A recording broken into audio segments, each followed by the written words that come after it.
20-25 minute की चर्चा में उनके चेहरे पर भी चिंता दिखाई दे रही है।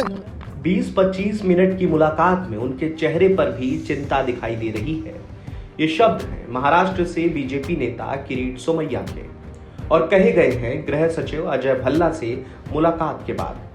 दरअसल महाराष्ट्र में जारी सियासी तूफान अब दिल्ली के दरवाजों तक पहुंच चुका है। मनसे प्रमुख राज ठाकरे के लाउडस्पीकर को लेकर दिए गए बयान के बाद से ही महाराष्ट्र की राजनीति लाउडस्पीकर हनुमान चालीसा के इर्द गिर्द घूम रही है। इसी विवाद में छलांग लगाने वाले राणा दंपत्ति को खार पुलिस ने गिरफ्तार कर जेल भेज दिया था। दरअसल बीते शनिवार को पूरा दिन महाराष्ट्र में राजनीतिक माहौल गर्म रहा। सांसद नवनीत राणा और विधायक रवि राणा मुख्यमंत्री के घर के बाहर हनुमान चालीसा करने को लेकर अड़े रहे। बाद में अपने फैसले को वापस भी ले लिया। उधर संजय राउत अपने तरह से समझाने की बात करते रहे, लेकिन शाम होते होते राणा दंपत्ति गिरफ्तार कर लिए गए, जिन्हें बाद में कोर्ट ने जेल भेज दिया। उसी कड़ी में राणा दंपत्ति से मुलाकात के सिलसिले में थाने पहुंचे बीजेपी नेता किरीट सोमैया का आरोप है कि उन पर थाने से निकलते वक्त शिव सैनिकों ने हमला कर दिया। उनकी गाड़ी में तोड़फोड़ भी की गई। इस घटना के बाद से अब बीजेपी भी इस पूरे विवाद में कूद गई है, जिसको लेकर अब किरीट सोमैया ने आज एक प्रतिनिधि मंडल के साथ दिल्ली में केंद्रीय गृह सचिव से मुलाकात की। मुलाकात के बाद उन्होंने कहा कि गृह सचिव अजय भल्ला से हमारी विस्तृत चर्चा हुई है। 20 से 25 मिनट की इस चर्चा में उनके चेहरे पर भी चिंता दिखाई दी और जिस प्रकार से महाराष्ट्र में हमले हो रहे हैं, अत्याचार हो रहे हैं, जिंदा दफनाने की भाषा मुख्यमंत्री जी और उनके प्रवक्ता इस्तेमाल कर रहे हैं, उसके बारे में भी शिकायतें यहां आई हैं। अजय भल्ला जी से हमारा काफी डिटेल डिस्कशन हुआ। 20-25 मिनट की चर्चा में उनके चेहरे पर भी चिंता दिखाई दे रही है।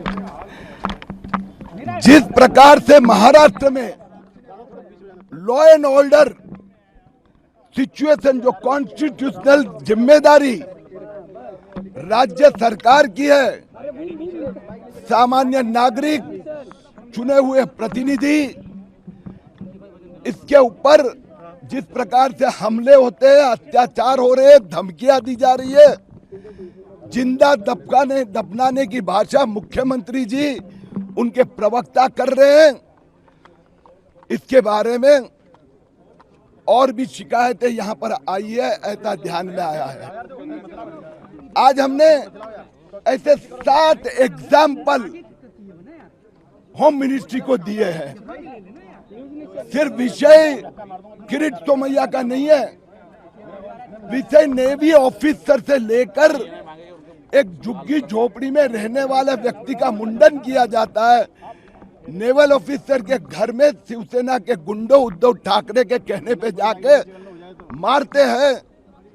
मनसुख हिरन की उद्धव ठाकरे के नियुक्त किए हुए 2 पुलिस ऑफिसर सुपारी लेकर हत्या करते हैं। विधायक सांसद को जिंदा गाड़ने की धमकी दिया, जिंदा दफनाने की धमकी।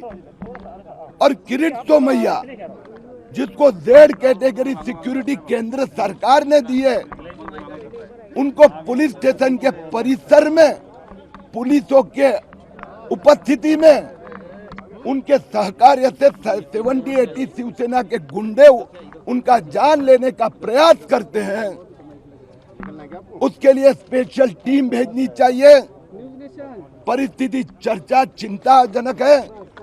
गृह सचिव जी ने हमें आश्वस्त किया है कि इस विषय का हम गंभीरता से स्टडी कर रहे हैं। आवश्यकता पड़ी तो यहाँ की टीम भी वहां जाएगी। बता दें कि इस मामले को लेकर पूर्व मुख्यमंत्री देवेंद्र फडणवीस और किरीट सोमैया ने गृह सचिव को एक पत्र भी लिखा है। वहीं दूसरी ओर संजय राउत इस मुलाकात से बिफरे हुए नजर आ रहे हैं। उनका कहना है कि अगर कोई दिक्कत थी तो महाराष्ट्र के मुख्यमंत्री से मिलना चाहिए था। ये सब प्रदेश को बदनाम करने की साजिश है। हालांकि इससे पहले संजय राउत ने कहा था कि जो भी शिव सैनिक या मातोश्री से खेलने की कोशिश करेगा, उसे 20 फीट जमीन के अंदर गाड़ दिया जाएगा।